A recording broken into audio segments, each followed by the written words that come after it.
बस्तर में कहा जाता है कि जो आदिवासी हैं वो काफ़ी पिछड़े हुए हैं और उन तक शिक्षा, स्वास्थ्य सभी चीज़ों का अभाव है पहुंच पाना। ऐसे में उनके आगे बढ़ने में काफ़ी रोड़े हैं, लेकिन जहाँ चाह है वहाँ राह है और इसकी एक बहुत प्रबल उदाहरण आज हमारे साथ खड़ी हैं। उनसे मुलाकात कराता हूँ। नमस्कार, मैं विकास तिवारी हूँ और आप बस्तर टॉकीज़ देख रहे हैं। दरअसल आज हमारे साथ एक आदिवासी बच्ची है, बहुत खूबसूरत और बहुत बड़ा काम करके आई है। इसका नाम खुद बताएंगी। आपका नाम बताओ। सारा कश्यप। सारा कहाँ से हो, कौन गांव से हो? छत्तीसगढ़ में बस्तर जिले की हूँ। मैं राजूर गांव की हूँ। राजूर की हो।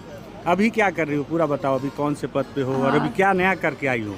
सर, मैं सीआरपीएफ में 2021 में मैंने ज्वाइन किया और अभी मैं आपके सामने हूँ क्योंकि हमने एक अभियान चलाया था। हमारा जो सीआरपीएफ है, इसलिए सबसे पहले मैं सीआरपीएफ को थैंक यू बोलना चाहती हूँ कि जितना मान सम्मान मुझे मिला, जो आप मुझे जान रहे हो, इस सीआरपीएफ की वजह से मिला है। तो फिर मैं सबसे पहले डीजी सर को थैंक यू बोलना चाहती हूँ कि उन्होंने अभियान चलाया और हमारी डीआईजी मैम जिसने योजना को बनाया और हमारे पूरे टीम मेंबर जिसके थ्रू मैं यहाँ पे आई हूँ, जिन्होंने सहयोग दिया है। तो मैं बताना चाहती हूँ कि हमने 9 मार्च से एक वुमेंस डे की स्पेशल में एक रैली निकाली थी जिसका मोटो था नारी सशक्तिकरण का, देश के हमें रक्षक। और 25 मार्च को जगदलपुर यहाँ पे जिसका समापन होना है। इस अभियान का बस एक ही संदेश था नारी सशक्तिकरण का कि नारी किसी भी क्षेत्र में कम नहीं है, चाहे वो फोर्स हो, मेडिकल हो, एजुकेशन हो।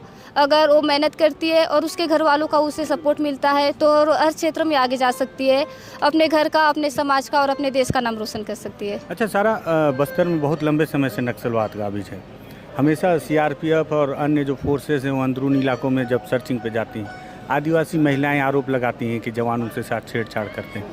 अब आप खुद सीआरपीएफ में हैं, तो इस बात से कितना इत्तेफाक रखती हैं और क्या लगता है कि आप अब महिला कमांडो होंगी, आप लोग भी सर्चिंग पे जाएंगी, तो क्या ऐसी घटनाएं होंगी या आप लोग कैसे सर्चिंग करेंगे? नहीं, जो आदिवासी जगह पे जो जवान तैनात होते हैं वो हमारे लिए ही होते हैं, लोगों की शांति के लिए, सुरक्षा के लिए। तो उनके ऊपर इल्ज़ाम लगाना बहुत गलत होगा क्योंकि वो भी अपना परिवार छोड़ के एक अच्छे जगह से होते हैं, उसके बावजूद भी वो जंगल जैसे इलाके में जाके सेवा देते हैं। वो सीआरपीएफ की वजह से सेवा देते हैं, लोगों की सेवा करने के लिए। तो उनके बारे में कुछ भी मतलब बोलना ये गलत है क्योंकि वो पूरा अपने देश की कर्तव्य के लिए सेवा देते हैं। अच्छा ये बताओ कि बहुत अंदरूनी इलाकों की जो और बच्चियां हैं वो कैसे आप तक पहुँचे, आपके जैसी बन पाएँ, कैसे वो भी डेयर डेविल्स कहलाएं? सर, सबसे पहले तो शिक्षा बहुत ज़्यादा ज़रूरी है। जिस तरह शिक्षा ज़रूरी है उस तरह और एक चीज़ भी ज़रूरी है, लोगों का सोच को बदलाव होना। क्योंकि जैसे सोच बदलेगी तभी लोग बदलेंगे। जितना लड़कों को रेस्पेक्ट मिलता है उतनी लड़कियों को भी मिले। उनकी शिक्षा के ऊपर, उनकी पढ़ाई के ऊपर, उनके स्वास्थ्य के ऊपर ध्यान दिया जाए। तो जैसे मैं आगे आई हूँ और मुझसे भी ज़्यादा आगे जा सकती है और देश का नाम रोशन कर सकती है वो। अच्छा ये बताओ, एक आखिरी सवाल मेरा कि अब जब आप सर्चिंग पे जाओगी तो आप कुछ नया क्या करोगी, क्योंकि आपके आदिवासियों के बीच जाओगी, समस्याओं के बीच जाओगी। सर, सबसे पहली बात, समस्या को जानने के लिए लोगों को समझना पड़ता है। लोगों को समझेंगे तभी पता चलेगा कि उनकी समस्या क्या है।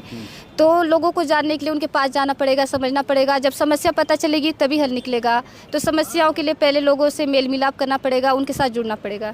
तो हल भी ने कहीं गुठियान देश गांव चूल्हे की मनका जी कहीं हल भी बोल। मैं सारा कश्यप, सबके जुआर। मैं बाइक डेयर डेविल टीम ले जो अभियान होली से महिला मंच उपरे उनचोले में दिल्ली ले जगदलपुर इलू से पूरा टीम इली से जो तन खूबे बायले मनासोत बस गोट की काम काजे कि जो महिला मनात उनमन कोचिल कम नहीं रुआत, उनमन हर क्षेत्र में आगे जाऊ सको। तो महिला मन के आप लोग ऊपर विश्वास करता रहा है, आप लोग सपना के कम होक नहीं देता रहा है, मेहनत करता रहा है और आगे बढ़कर पूरा कोशिश करता रहा है। और मैं इतना बोलूँ चाहे घर से लोग मन के कि उन मन जो बेटी माँ बहन जोन बोला सो सबके सपोर्ट करा, उन मन के समझा, उन मन के कम नहीं, उन मन जो मदद करा ते उन मन तुम चो घर चो और सपाए गाँव चो और पूरा देश चो नाम रोशन कर दे। कैसन लागे से सारा? मके खूब अच्छा लागे से। मचो घर से लोग इला से, मचो माँ भाई बहन आसपास जितलो बल लोग मनासो सपा इला से और सपा इतलो मतलब यो नहीं उन मग गोटे आसो पूछे सो तो मग खूबे ज़्यादा अच्छा लागे से। और जोन प्यार देश हो, जोन अपनापन देश हो, ते काज में खूबे अच्छा लागे से। और ये सब आए मचो सीआरपीएफ ने गेलो बजे लोली से, तो मैं सीआरपीएफ के बल धन्यवाद देव चाहे से। और बोले कि सीआरपीएफ बिकट अच्छा फोर्स है। अगर मतलब जैसे मैं खुश आसे अगर कोई दूसरा बल फोर्स ने आसे तो मैं सीआरपीएफ ज्वाइन कर सको। ठीक है सारा, आपको बहुत धन्यवाद, तुके खूबे धन्यवाद, तुके खूबे जोहार।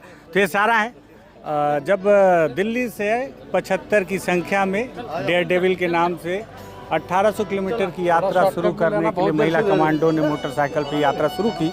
आश्चर्यचकित ये यात्रा थी और उससे ज़्यादा आश्चर्यचकित मुझे यात्रा इसलिए की जब मुझे पता चला कि हमारे बस्तर के तोकापाल के राजूर के उस इलाके की एक लड़की, जो बेहद अंदरूनी इलाका नहीं कहा जा सकता, लेकिन वो इलाका जिन इलाकों में कभी माओवादी आकर बेधड़क खदानों को आग के हवाले कर दिया करते थे, उन इलाकों की एक आदिवासी बच्ची सीआरपीएफ में चली गई। सीआरपीएफ में जाने के बाद उसने लगभग 1800 किलोमीटर का सफ़र मोटरसाइकिल से तय किया, पूरे देश के सामने आकर्षण का केंद्र बने और आज वो बेहद खुश है और बस्तर की आदिवासी बच्चियों के लिए एक मिसाल बनकर है। अगर आपको लगे कि सारा कश्यप से बातचीत बेहद खूबसूरत रही हो, ऊर्जावान रही हो और हमारे देश की सभी बच्चियों को सारा कश्यप की तरह आगे बढ़ना चाहिए, तो इस वीडियो को शेयर कर दीजिएगा।